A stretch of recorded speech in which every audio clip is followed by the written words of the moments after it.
নিয়ে আসবো আমরা কি শিখতে পারি রাসূল ইসলামের জীবনী থেকে। প্রথম যেই লেসনটা আমরা উল্লেখ করতে চাই সেটা হচ্ছে রাসূল ইসলাম খুব বড় মনের মানসিকতার অধিকারী ছিলেন, বড় মনের বড় হৃদয়ের অধিকারী ছিলেন। তিনি সবার জন্য ছিলেন। He use to think beyond the narrow borders. কখনো ন্যারো মাইন্ডেড ছিলেন। উনি সবাইকে অ্যাকোমোডেট করতে চাইতেন। তিনি আলামিন, বিশ্ববাসীর জন্য রহমত। He is for all and his teaching is for all.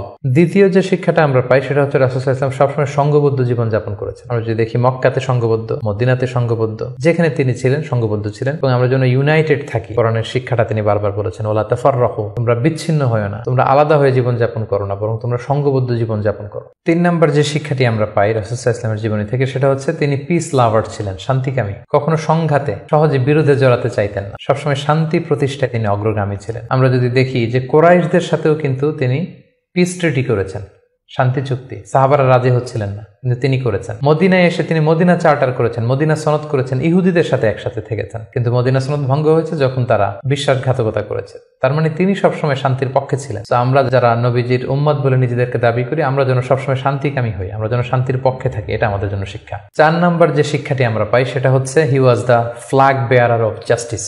ন্যায় যেখানে, সত্য যেখানে, ইনসাফ যেখানে, জাস্টিস যেখানে, তিনি সেখানে। তার প্রমাণ আমরা দেখি 20 বছর বয়সে তিনি যখন যুবক, তখন তিনি হেলফুল ফুজুল নামে যুব সংঘ করেছেন। উদ্দেশ্য কি ছিল? মাআল মাজলুম দিদ্দাল জালিম। আমরা সবসময় মাজলুমের পক্ষে থাকবো, জালেমের বিরুদ্ধে। কোনো জালেম যেন কোনো ব্যবসায়ীকে, ভিনদেশী